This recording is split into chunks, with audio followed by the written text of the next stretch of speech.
this week's Drive, we look at some history from Sebring, trade paint in Atlanta, see what makes Max happy, and pay tribute to the passing of a legend. All this and more in this week's Drive.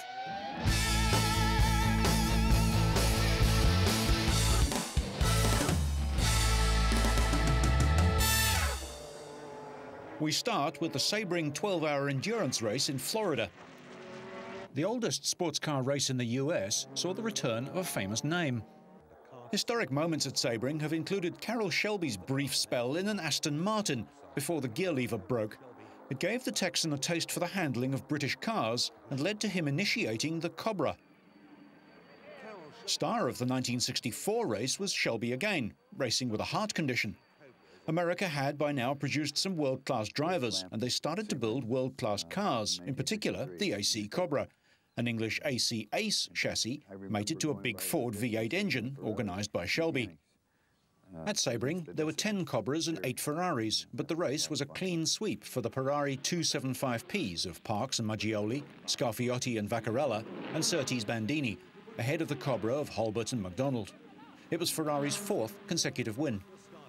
But the Jim Hall Roger Penske Chevrolet Grand Sport stunned the Fords and Ferraris by leading for several hours until a broken half shaft cost them 2 hours.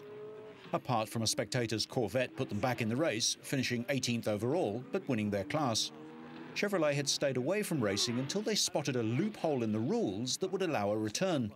Because no displacement limits were set on GT cars, they built 5 examples of a lightweight, big-engined Grand Tourer, powerful enough to win the GT class and also the faster sports racing category. The goal was an overall victory at Le Mans, but the project foundered in the politics of the American car industry, and Ford capitalized with the Cobra. 1970 saw the end of the traditional Le Mans sprint across the road standing start and is considered the greatest Sebring race, as Mario Andretti gave Ferrari a 22-second victory over actor Steve McQueen and Peter Revson. McQueen was driving with one ankle and a plaster cast, and his second place was probably his best race, coming after he'd completed filming the movie Le Mans. Revlon Cosmetics heir Peter Revson was killed practicing a Formula One car in South Africa in 1974. Porsche had developed a new front wheel hub assembly for the 917s, and the cars dominated the first 3 hours before the left front hub failed on Joe Siffert's car. This took 30 minutes to replace. Then, after 9 hours, the left front hub failed on the leading Rodriguez car, but with practice the team changed it in 15 minutes. An hour later, the right front hub failed on Siffert's car and the car was retired with accident damage. Siffert joined the second Porsche 917 and Rodriguez fought into the lead, but 20 minutes from the end, his right front hub failed, and this time the team changed it in 9 minutes, but the delay dropped the car to 4th place. Andretti had qualified on pole with Arturo Mazzario, but 20 laps from the end, the Ferrari's gearbox failed, so Andretti was put into the Ignacio Giunti-Nino Vaccarello car and was gifted the win by the Porsche's hub failures. This year, Bentley, making its first appearance on the American racing scene in 81 years, qualified first and second, but the Audis inherited the front row after Bentley's 2 entries' qualifying times were disallowed when scrutineers found illegal diffuser heights on both cars.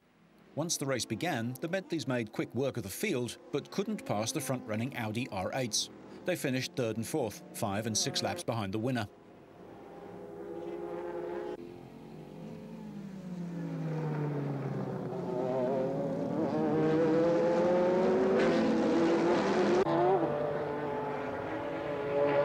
Ron Fellows, Johnny O'Connell and Frank Freon won the GTS class and were 8th overall in their Corvette.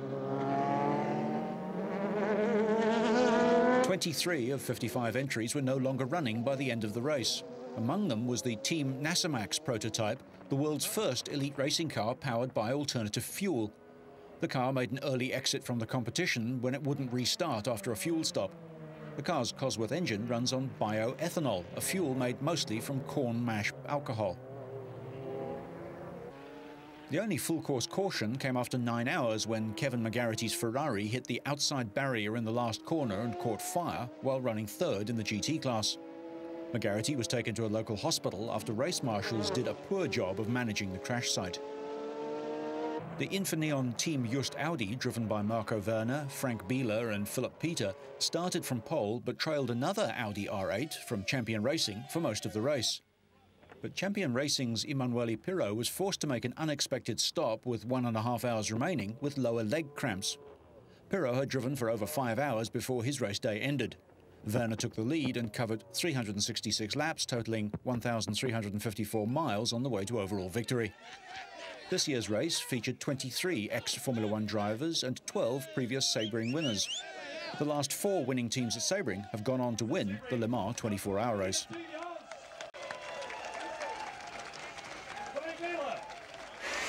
Fun. To the NASCAR series now, where it was a clean start for the 4th of 36 rounds over 325 laps of the Atlanta Motor Speedway, just outside Atlanta, Georgia. Tony Stewart in the 20 car, the orange car, he jumped to the high side there, and Skinner. When Mike Skinner left the pits, his left rear wheel hadn't been tightened properly. Just hoping he'll make it back around. In contrast, it was a good day for Bobby Labonte, who led for 172 laps of the race. He was still in pole position with 194 laps left. You know, Larry, if I was going to be in trouble here... But it was not a good day for Mark Martin. His car's engine blew up with less than 200 laps to go. Trouble over here. The number 6 blew up again. Caution is out, and I'm going to tell you, Mark Martin just drove away from Bobby Labonte.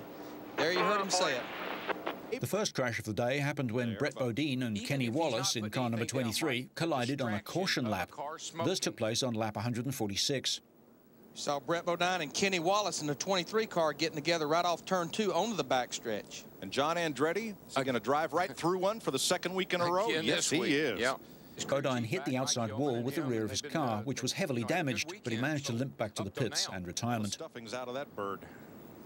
With 44 laps left, Labonte passed the leader, Jeff Gordon. Gordon had worked his way up to the front after starting in 30th position.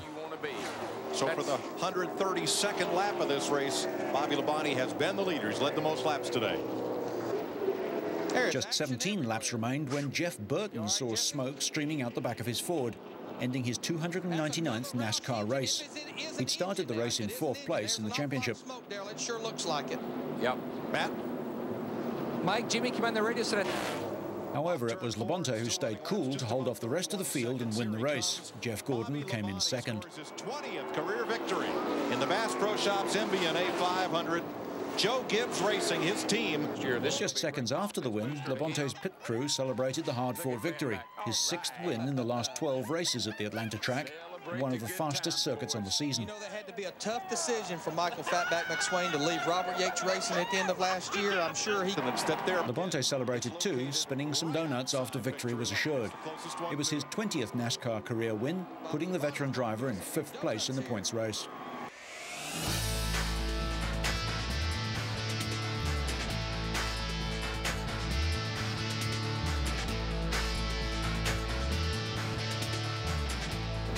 More than 700,000 car lovers visited the 73rd Geneva Motor Show this year. Almost 300 car makers from 30 countries gathered in Geneva for the 10-day event.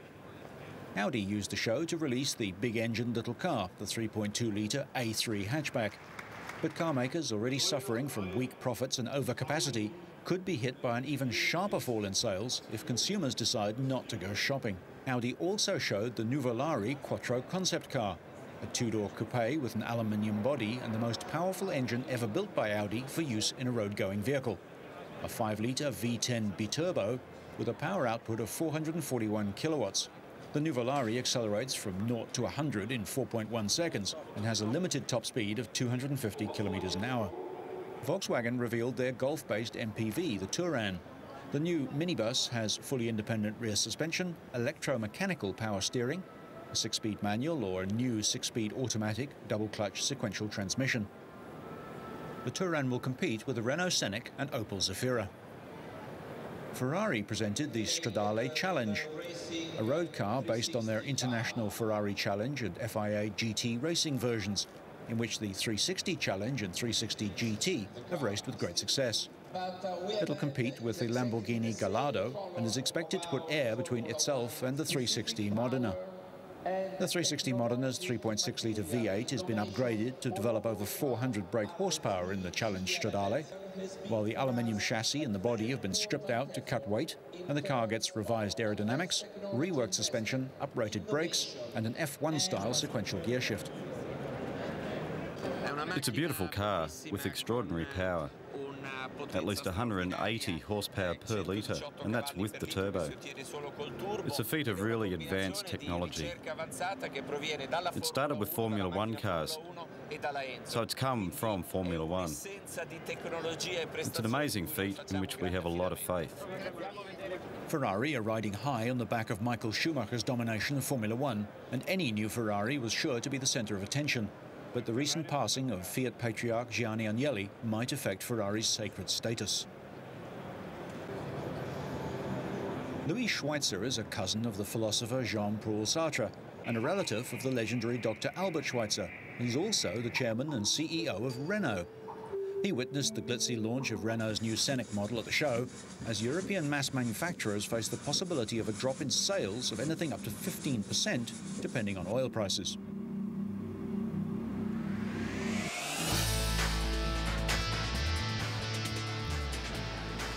London has become the first British city to charge drivers to come into its central area.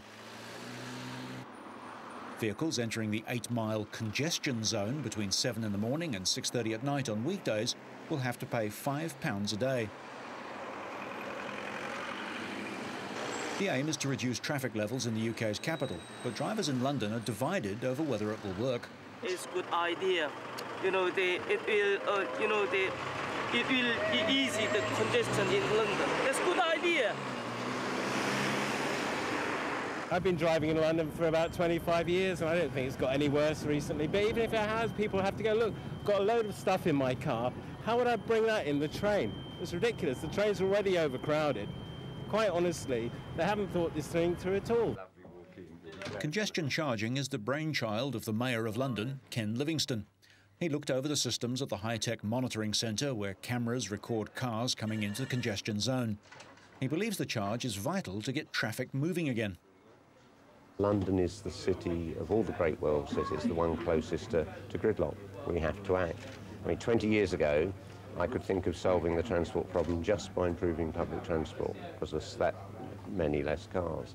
Now you've actually got to find some way to restrain car use.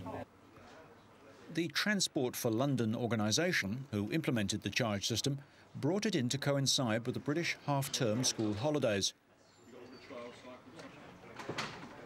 They say the first day went well, with significantly lower traffic levels across central London. It's been a good start to congestion charging. To be fair, a better start than we anticipated. We anticipated there to be more traffic on the network than we've observed, but traffic levels are much lighter than you'd normally expect on a Monday start to the school holidays. So far, nothing is being read into the reduced numbers of vehicles in London.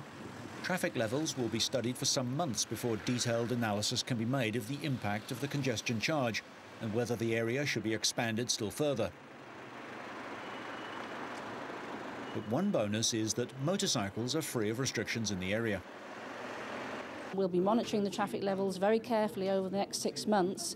We'll be doing sort of careful comparisons between traffic levels after congestion charging, before congestion charging, and we'll draw sensible conclusions about those changes in the autumn of this year. And that's the earliest by which you can draw some sensible conclusions about whether traffic has reduced by 10 to 15%. As well as controlling traffic levels, the charge will raise £130 million this year, which will be used to improve public transport and roads in London.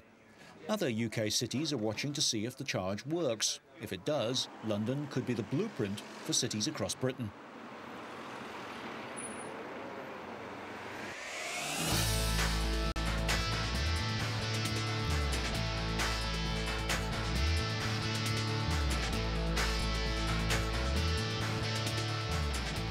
Legendary world motorcycle champion Barry Sheene has died after a battle with throat and stomach cancer.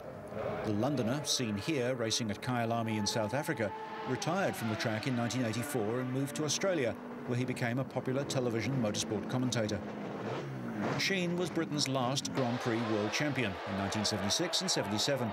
But Sheene also made the headlines by coming off his bike in 2 spectacular crashes. Daytona in 1975 at 170 miles an hour, and Silverstone in 1982, where he was left with 27 metal bolts holding his legs together.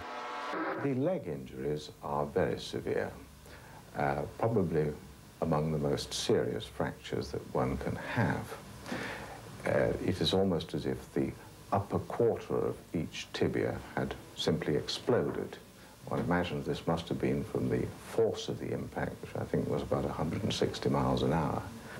Sheen won 19 500cc Grand Prix races, and he was inducted into the Motorcycle Hall of Fame in October 2001. Well, basically, since the accident I had at Silverstone 2 years ago, really, in a nutshell, it destroyed my racing career, in that it took me a year to get back physically, or back into the condition I was prior to the accident. And since then, because of the decline in world motorcycle sales, the factories, motorcycle factories, have cut down on their racing teams. And for someone that's 34 years of age, to get a factory bike, a factory ride, is very difficult. Barry was an accomplished helicopter pilot and flew his son Freddie to the Australian Motorcycle Grand Prix at Phillip Island last October. Speaking 5 languages, Sheen had friends throughout the motorsporting world and knew reigning champ Rossi as a baby. American triple champion Kenny Roberts was his arch rival and his friend. When Barry died on March the 10th at the Gold Coast, he was just 52. The new Honda Pons MotoGP team has been launched in Barcelona with Max Biaggi and Toru Okawa as the riders. Former racer turned team manager Alfonso Cito Pons will head up the squad, now equipped with the latest Honda V5 machines and supported by cigarette sponsorship. Biaggi was runner-up to Valentino Rossi in last year's MotoGP and has reached a crossroads in his career. After being 4 times 250cc world champion, Biaggi has been in Rossi's shadow in MotoGP, and this season a wealth of new riders, including Troy Bayliss and Colin Edwards from World Superbikes, will be participating. Last year, Biaggi only won 2 races on the disappointing Yamaha 4-stroke. If he doesn't improve on this season's Honda, then he may find himself moving down the order. Okawa was Rossi's teammate last season and came 3rd in the championship, only 6 points behind Biaggi.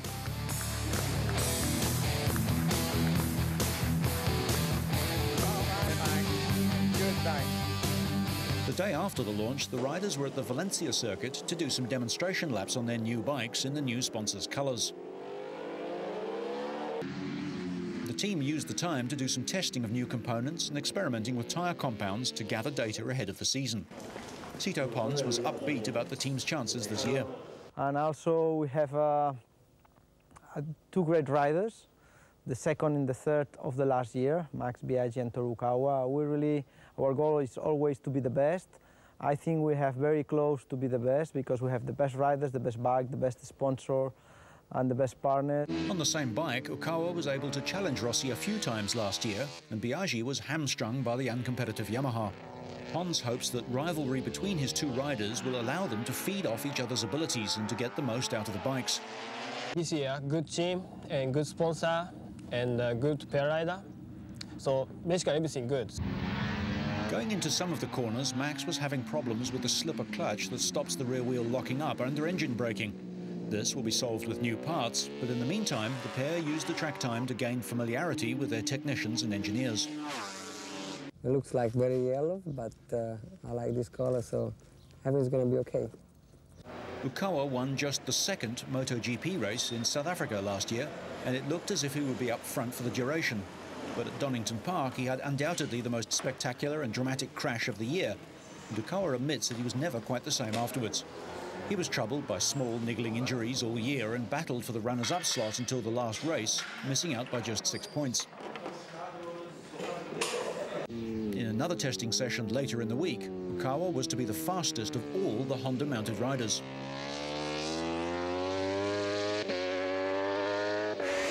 Italian bike manufacturer Aprilia has also launched its new MotoGP team with the reigning Superbike world champion Colin Edwards and Japanese star Noriyuki Haga in the saddle. Texan Edwards was impressive in testing earlier in the year. Edwards and Haga managed 200 high-speed laps over 2 days and made some important adjustments to the 4-stroke Cube. Edwards equalled Max Biaggi's record and was just 0.4 of a second slower than the time set on the same circuit by Alex Barros on the factory Yamaha. With all the teams, riders and sponsors finalised, it was time for the traditional pre-season picture. So here's the MotoGP class of 2003 at the Catalunya circuit. Reigning world champ Valentino Rossi regarded Sheen as a mentor and a friend. He displayed a new helmet design, complete with Barry's number 7 in his memory. Before the first practice session for the entire MotoGP field, all the riders and teams observed a minute's silence in Sheen's memory.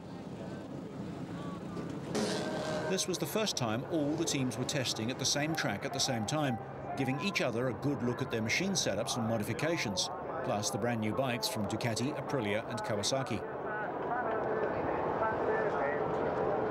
Italian Loris Capirossi is riding for the Ducati team in their return to Grand Prix racing after 31 years. Capirossi clocked 1 minute 43.634 seconds, beating Alex Barros by half a second in a sponsored, timed 1-hour session. Ducati completely dominated the Superbike World Championship for over a decade, but have now switched to the MotoGP class. Brazilian Barros was quick on a 500cc two-stroke Honda and quicker on a four-stroke, but now he's switched camps to Yamaha and their four-stroke in an attempt to claim his first World Championship. To do so, he'll have to beat Honda and Valentino Rossi.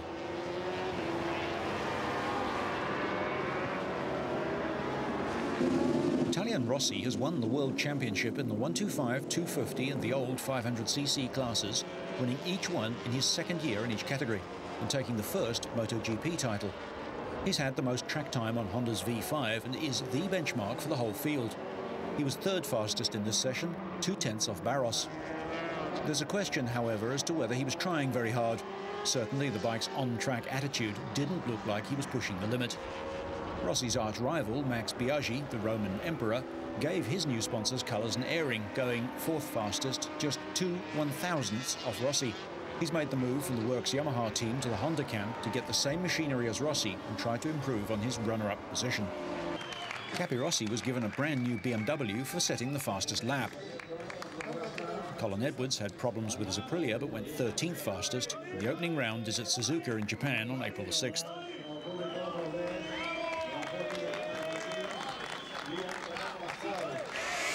The Indoor Trials World Championship moved to Nice in France for the 10th of 12 rounds. Adam Raga could have taken the world title with 1 round remaining, but after qualifying for the final in the lead, the Spaniard seemed nervous in the main event and could only manage 3rd place. The Gas rider made some mistakes and picked up 11 penalties. He'll try to secure the World Championship at home in Madrid. But Dougie Lamkin is waiting in the wings to snatch the title. He trails Raga by 11 points and might have reduced the gap in France. In a low-scoring contest, the Montesa rider did little wrong. 5 penalties on the opening section and just 1 more on the waterfall. But his early error was the decider, as Mark Friescher secured his maiden victory of the season. Friescher's feet only touched the floor once on the first obstacle, and although he was beaten by Lamkin in the dual lane race, the Spaniard still completed the circuit with 2 penalties less than his rival. Afterwards, a dejected Lamkin was annoyed that his teammate Friescher had not been instructed to assist Lamkin's title challenge. The real beneficiary was Raga, who now only has to finish 4th in Madrid to secure his first world title.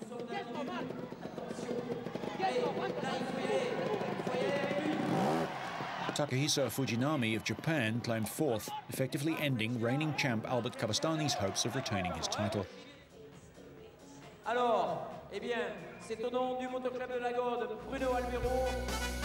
In closing, a final tribute to Barry Sheen, who's survived by his wife Stephanie and their 2 children, Sydney and Freddie. Admiring him was easy. His friendship was a privilege.